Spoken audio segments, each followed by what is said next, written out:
In the first period of the Ducks' first Lightning game, right after a solid penalty kill, the Ducks scored their luckiest goal of the season. They were rewarded for executing a great clean breakout, so that was nice to see. Trouba stretched the pass to Dumoulin, who dropped it back to Strome. Strome's shot was initially blocked, but then it ricochets off Timmy's leg and into the net. Man, I know that Terry smile absolutely melted Kim. Although the goal was lucky, it gave the Ducks some momentum, earning them a power play shortly after. Unfortunately, they couldn't even get set up, and somehow that wasn't the worst power play of the night. Both Dosty and Vasi would show why they are elite goaltenders. Dosty making a great save on Hagel. He stops the initial shot, but gives up a rebound right back to him, and then somehow gets his stick on a diving stave to his right. Vasi would respond almost right after, absolutely robbing McT from in close as he picks up a block shot, brings it to his backhand. There was a lot of open net to shoot at, and somehow Vasi makes the glove save. Early on in the game, it looked like we were in for a goalie battle between two of the league's best, although one of them would have to work a lot harder than the other. Soon after, the Bolts would go on the power play once again due to a hook from Fabry, and this time the Lightning would convert. Dosty initially made a few good saves, but the Lightning had spent almost the entirety of the PP in the Ducks zone before the goal. And then a tic-tac-toe play from Hedman to Hagel, and then to Cirelli for the tip-in all alone in front, and it's all even at 1-1. The Lightning would continue to carry most of the play and nearly take the lead with a minute less in the period. Point blows right by Gudas and shoots a backhand past Dostal that rings off the post. The Bolts would continue to drive most of the play early on in the second, but then the Ducks would get a rush as Terry enters the zone and gets tripped, but no call. Then he lays on maybe the softest interference penalty I've ever seen.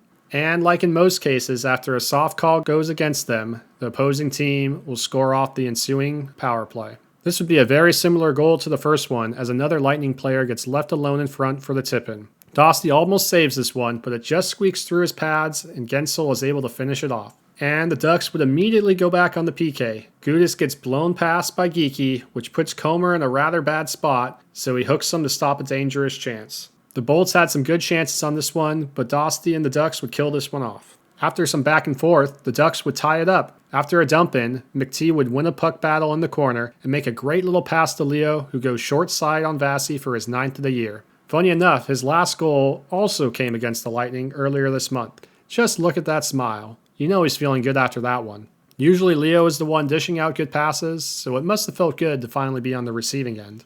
It seemed that goal gave the Ducks some life, and it would gain even more as the Ducks would start to bring the boom. Big Rossboss absolutely lays out McDonough in the Lightning zone, and a minute later, Gudas would stand up Hagel at the blue line, which would lead to an all-out scrum next to the Lightning bench. After the scrum, there would be penalties on both Gudas and Hagel, and we would get some 4-on-4 hockey.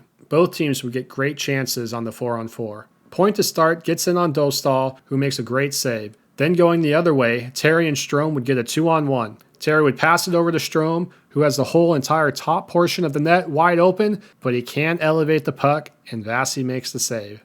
Instead of hustling right back, Strome drops his stick in disappointment, which leads to a 2-on-1 for the Lightning going the other way. Point brings it into the zone with Kucherov, and Point patiently outweighs Zelli, and then dekes around Dosty and shoots into what he thought was an empty net, but Zelli makes an unreal skate save to keep it out. Or so we thought, as a few moments later the horn would sound as the goal had crossed the line and the Lightning would go up 3-2 heading into the third. Almost immediately into the third, the Ducks would get a power play as McT gets his stick held in front of the net. You would think getting a power play with a fresh sheet of ice would be a good thing, but the Ducks would do their best to make it look like a disadvantage, as they gave up not 1, not 2, not 3, but 4 great shorthanded chances for the Lightning, almost all of them breakaways. Dostal stood tall and was able to keep all of them out and keep the Ducks in the game. To be honest, it didn't seem like the Ducks were going to come back in this one, as they were never able to get any good zone time until about 10 minutes into the third. Trouba fires a shot on net that gets tipped by Fabry and goes in for his 7th of the year. Minutes later, the Lightning would go on the power play again after Gudas gets walked once again, this time by Kucherov. And while Gudas definitely didn't like that one, no doubt that he got his stick in there. At a crucial part in the game, with the Lightning on the power play, the Ducks are able to kill it off, mostly thanks to Dostal and a great poke check save. Dostal was great once again in this game, and the main reason why this game would head to overtime. OT started with back and forth action, but no real chances until the birthday boy, Cutter Gauthier, got on the ice, turned on the Jets, and blew past the Lightning defense and hits off the crossbar. Cutter was noticeable many times this game and is looking very confident after his 2-goal performance against Carolina. Hopefully after that, we'll start to see him in more OTs going forward. And that was it for overtime, and we're heading to a shootout where none of the Ducks could find the back of the net.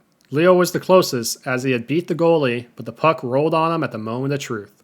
The Ducks lose 4-3, but continue their point streak when scoring 3+ goals, going 15-0-2 when doing so. This was arguably the most entertaining loss of the season. 5-on-5 play felt even, but their special teams remains historically bad. You know, gotta give props to Cronin for trying something new with the lines. Better late than never, right? McTavish on the wing was a great adjustment, although poor Cutter continues to get buried in the lineup. Mintyukov played his 100th game and looked sharp. I guess it helps when you're consistently in the lineup. Apparently the Ducks had extensive meetings the day before this game. Time will tell if that had any lasting impact. The Ducks will finish their long road trip Saturday against the Panthers at 3 p.m. Thank you to our members. If you enjoyed the video, like and subscribe. Thank you for watching, and go Ducks!